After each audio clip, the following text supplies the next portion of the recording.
देखिए, सबसे पहले है कि ये एक दोनों पाँव से लंगड़ा देश पाकिस्तान, एक पाँव से लंगड़ा देश चाइना को मदद करने की और सदाबहार दोस्त जो है उसको मदद करने की कोशिश कर रहा है। चीन दलदल में फंसा है, तो कैसे इस दलदल से उसको निकाल जाए, मदद किया जाए? तो आतंक करो, जम्मू एंड कश्मीर आतंक करो, क्योंकि पाकिस्तान तो युद्ध में तो सामना नहीं कर सकता है भारतीय सेना का और थल सेना का, तो क्या करो, आतंकवादियों को इस्तेमाल करो, जैश ए मोहम्मद, लश्कर ए तौबा, HM। और देखिए जितने संगठन है, आतंकवादी संगठन हैं पाकिस्तान में, ये सब स्पेसिफिक टाइप ऑफ टारगेट्स में स्पेशलाइज करते हैं। जैसे जैश ए मोहम्मद मिलिट्री टारगेट्स में स्पेशलाइज करता है। आपको याद होगा कि पठानकोट एयर बेस में अटैक जैश ए मोहम्मद ने प्लान किया था, पुलवामा में जैश ए मोहम्मद का हाथ था।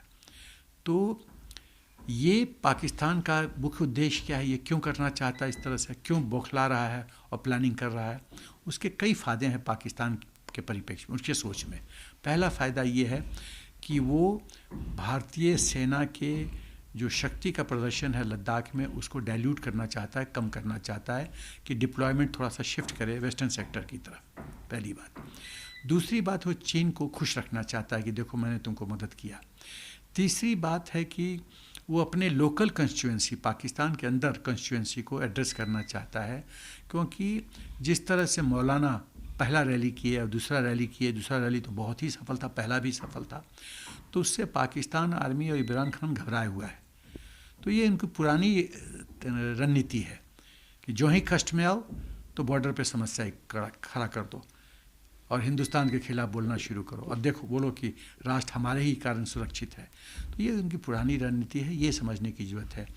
तो लेकिन पाकिस्तान, एक और बिंदु है कि पाकिस्तान समझता है कि जो सेमी हॉट वेस्टर्न सेक्टर है उसको पूरी तरह से हॉट कर दो, गर्म कर दो और हिंदुस्तान के लिए परेशानी का कारण बढ़ो। लेकिन ये सब संभव नहीं है।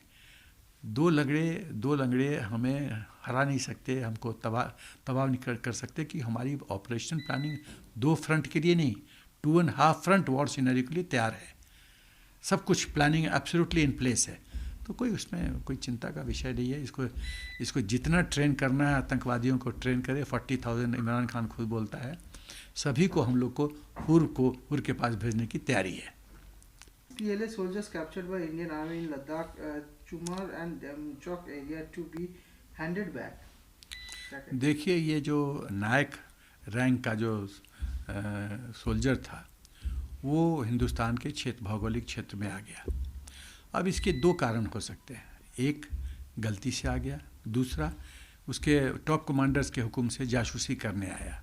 ये 2 हो सकता है चीज़ें। तो अभी क्या है, एक SOP है, स्टैंडिंग ऑपरेटिंग प्रोसीजर है, एक लेट डाउन ड्रिल है, जिसके तहत ऐसी वारदात होती है तो एक इंटरोगेशन होता है MI के द्वारा, मिलिट्री इंटेलिजेंस के द्वारा, और पूरी पूछताछ होती है जिसमें ये साबित हो जाता है कि हमारे MI के लोग बहुत ही माहिर हैं इंटरोगेशन में, बहुत ही माहिर। तो वो तो आधों घंटों का खेल है, उसमें पता चल जाता है कि सच क्या है। तो जब पता चल जाएगा सच, यदि ये सच है कि वो गलती से आ गया, स्पाइंग के लिए नहीं आया, तो ठीक है, चला जाए, वापस चला जाए।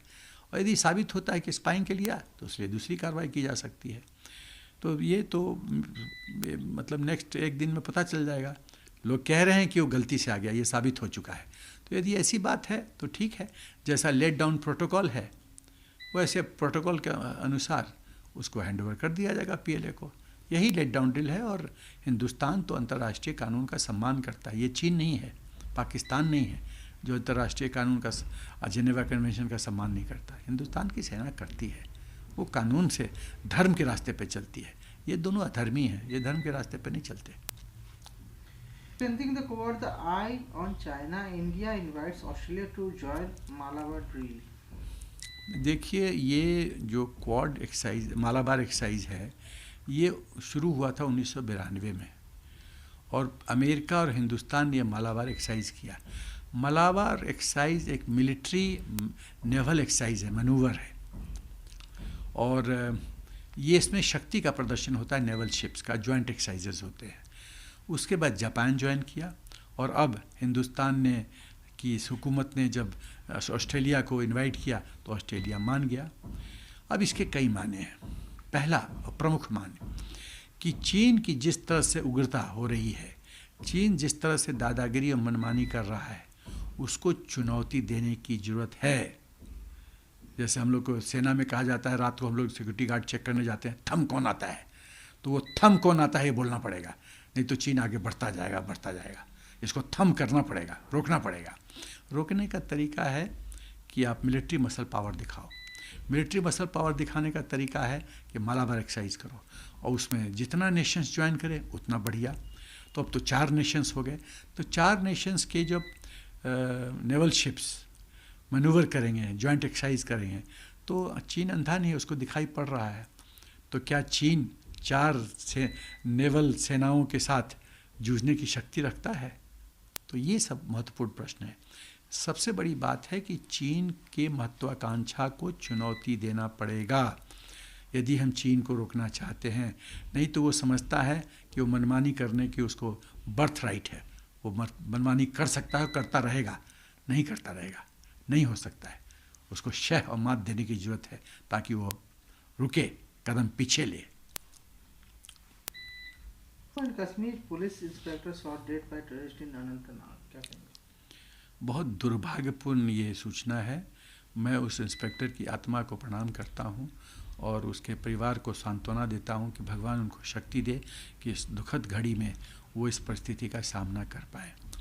देखिए, ये स्थिति मेरा ख्याल है ये एवरीडे का रूटीन अफेयर हो गया है कि पाकिस्तान या तो पुलिस के लोगों को मारता है, थल सेना के वीरों को मारता है, शहीद कर देता है, सुरक्षा बलों को, पैरामिलिट्री फोर्सेस के वीरों को शहीद कर देता है। ये ड्रिल बन चुका है। सिविलियंस को मार देता है।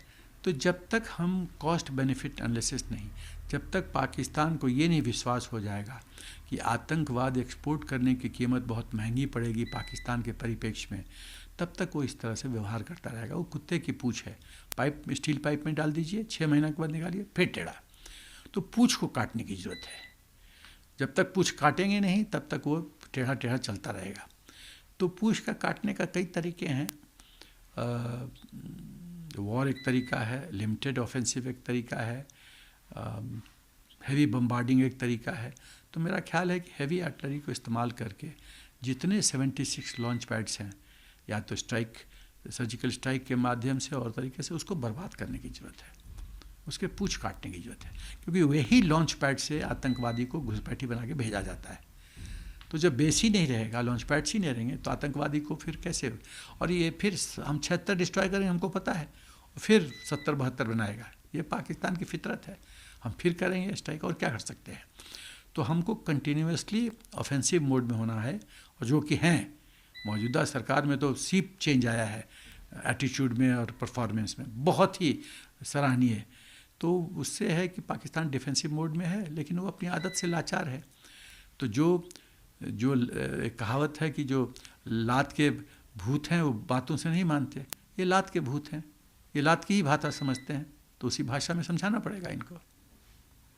प्रधानमंत्री मोदी एड्रेस करेंगे नेशन को, उसमें राहुल गांधी का एक स्टेटमेंट आया कि PM should speak China stand off, while his address PM does not have guts to name China. देखिए, सबसे पहले तो ये बहुत दुर्भाग्यपूर्ण वक्तव्य है राहुल गांधी का। उनको न भूगोल का ज्ञान है, न इतिहास का ज्ञान है, न राजनीति का ज्ञान है, न रणनीति का ज्ञान है। वो खाली मुंह खोलते हैं, और मुंह खोलते हैं फंस जाते हैं। तो मेरा सुझाव है, क्योंकि वो बेटा समान है, बहुत यंग है हमसे उम्र में, कि मुंह खोलना बंद करो। मुंह खोलते तुम फंस जाते हो, मुंह मत खोलो।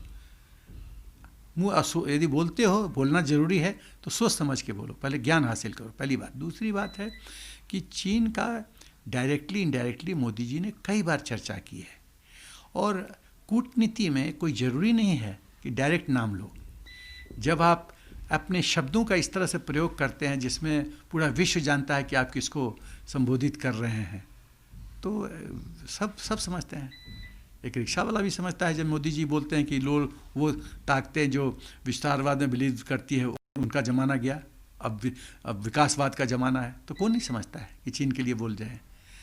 तो एक और बिंदु मैं कहना चाहता हूँ, राहुल गांधी जो गट्स की बात करते हैं, साहस की बात करते हैं, तो मैं थोड़ा सा उनको आईना दिखाना चाहता हूँ। कहाँ गया था साहस जब 1962 में हार गए? कहाँ गया था साहस जब थाली पे परोस के अक्साई चीन को दे दिया? कहाँ गया था साहस जब चाइना तिब्बत को निगल गया? कहाँ गया था साहस जब यूएनएससी का परमानेंट सीट आया था तो आपने थाली में परोस के दे दिया था चाइना को? कहाँ गया था साहस जब बे ऑफ बंगाल में जितने आइलैंड्स हैं आपने बर्मा को दिया गिफ्ट में? ये नेहरू परिवार की अपनी पर्सनल प्रॉपर्टी तो नहीं थी जो आपने गिफ्ट में दे दिया, और सदन में चर्चा तक नहीं हुई, सदन में चर्चा तक नहीं हुई। और बर्मा ने क्या किया? म्यांमार ने उठा के चीन को दे दिया, और चीन आज उसको मिलिट्री बेस में इस्तेमाल कर रहा है और हमारे लिए कांटा बना हुआ है। तो ये तो इनका साहस का। कहाँ गया साहस जब जो 2008 में MOU साइन किया कम्युनिस्ट पार्टी के साथ, एक पॉलिटिकल पार्टी MOU साइन? कहाँ गया साहस जब 2006 में सियाचिन थाली में परोस को देने के लिए पूरी तैयारी हो गई थी? वो तो शुक्र है भगवान का कि MK Narayan NSA national security adviser ने हमें बचा लिया, नहीं तो हम तो बर्बाद हो गए थे। कांग्रेस का इतिहास पूरा पूरा राष्ट्र का बर्बादी का इतिहास है। ये राहुल गांधी को पढ़ने की ज़रूरत है, पढ़ने की ज़रूरत है इतिहास, कि उनके बाप दादाओं ने क्या किया, तब उनको समझ में आएगा कि उनका मुंह खोलना उनको फंसा देगा। और ऐसा व्यक्ति हमको लगता है वो होश हवास में नहीं रहते हैं, जब बात करते हैं होश हवास में नहीं रहते हैं, तो उनको थोड़ा सोच के बोलना चाहिए, संतुलित तरीके से बात करना चाहिए था। मोदी जी लेह विजिट कर चुके हैं, लद्दाख विजिट कर चुके हैं। लेह में उन्होंने कितना बढ़िया संबोधन किया था और कितना कड़ा संदेश दिया था चीन को। क्या वो साहस का प्रतीक नहीं है? क्या डोकलम में जिस तरह से मोदी जी ने अपनी इच्छा शक्ति का प्रदर्शन किया वो साहस का प्रतीक नहीं है?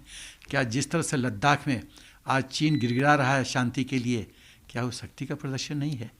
जिस तरह से पैंगोंग त्सो के दक्षिणी दिशा में माउंटेन टॉप पे जाके हम प्रीएम्प्ट करके बैठ गए, क्या वो शक्ति का प्रतीक नहीं है? आप तो डोकलाम के समय चाइनीज एनवॉय के साथ फैमिली डिनर कर रहे थे, ये शक्ति का प्रतीक है, ये शक्ति का प्रतीक है।